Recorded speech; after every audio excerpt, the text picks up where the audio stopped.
हम सब जानते हैं कि आजकल के सियासतदान अपनी पावर और इख्तियार को गलत तौर पर इस्तेमाल करके कई इलीगल काम करते हैं जिनकी किसी को कानो कान खबर भी नहीं होती। लेकिन आज हम कुछ ऐसे लीडर्स के बारे में बात करेंगे जिन्होंने अपनी पावर के दम पर लोगों पर जुल्म जबर के पहाड़ तोड़ दिए और लाखों नहीं बल्कि करोड़ों की तादाद में लोगों को कत्ल करवाया। इनमें कई लोग ऐसे भी थे जो बिल्कुल बेकसूर थे।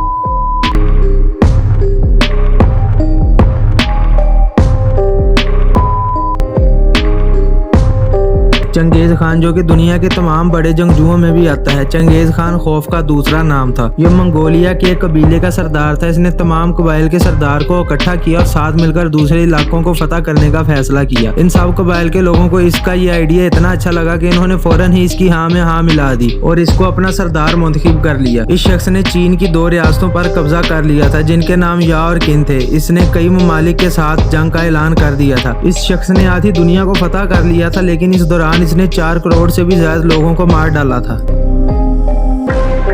जोसेफ स्टालिन, जो कि रशिया का एक हुक्मरान था, इसकी पैदाइश जॉर्जिया में हुई थी। ये वो शख्स था जिसने हिटलर को शिकस्त दी थी। बचपन ही से ये मुल्क पर नज़में लिखा करता था, लेकिन वक्त के साथ साथ इसके अंदर बगावत के जज्बात पैदा हो गए थे। इसने सीक्रेट तौर पर एक कम्युनिटी बनाई थी जिसमें वो लोगों को बगावत की तरगीब दिया करता था। स्टालिन ने आर्मी ज्वाइन कर ली और इसके बाद वो पॉलिटिक्स में भी आ गया था। वो रशिया के एक लीडर का राइट हैंड बना जिसका नाम लेनिन था। 1994 में लेनिन की मौत के बाद स्टालिन ने इख्तियार संभाला और वो एक जालिम हुक्मरान साबित हुआ। इसने हुकूमत के दौरानिया में 2 करोड़ से भी ज्यादा लोगों की जान ली थी। ये लोगों को बहुत ही इबरतनाक मौत दिया करता था। 1936 से लेकर 1938 तक ये रोजाना की बुनियाद पर 1000 से भी ज्यादा लोगों को मरवाता था। ये लोगों को बहुत ही ज्यादा अजियतनाक मौत दिया करता था और इसी वजह से लोग इसके सामने आने से भी डरा करते थे।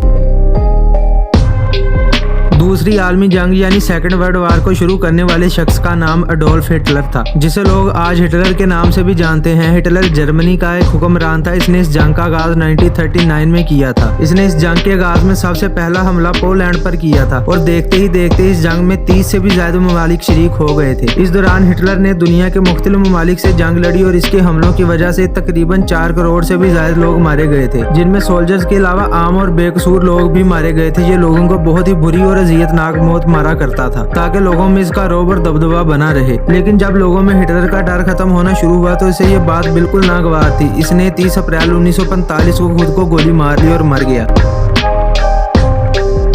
किम जोंग, जो कि नॉर्थ कोरिया का एक जालिम तरीन हुक्मरान है, इसका ग्रैंडफादर इससे भी ज्यादा जालिम और जलाद सिफ्त हुक्मरान था जिसका नाम किम इल संग था। इसे नॉर्थ कोरिया का फाउंडर भी कहा जाता है। इसने नॉर्थ कोरिया में लोगों पर ज्यादती का आगाज किया। इसने ऐसे कानून बनाए थे कि यह नॉर्थ कोरिया के तमाम फैसले खुद करे और जो भी इसके बनाए गए कानूनों के खिलाफ जाता है इसको जान से मार दिया जाता। इसने तकरीबन 16 लाख से ज्यादा बेकसूर लोगों को जान से मार दिया था। माओ जेडोंग, जो कि चाइना का एक हुक्मरान था, इसने 1949 से 1976 तक चाइना पर हुकूमत की थी और ये शख्स एक बहुत ही चालाक और तेज दिमाग आदमी था और अपनी की गई गलत हरकतों को भी लोगों के सामने पॉजिटिव बनाकर दिखाया करता था। इसने 1949 से 1953 तक 60 लाख से भी ज्यादा लोगों को मौत की सजा सुना दी थी, जिसमें कई लोग बेकसूर भी मारे गए थे। इसने कई लोगों को बगैर तनख्वाह के सारी जिंदगी मजदूरी करने की सजा भी सुनाई थी।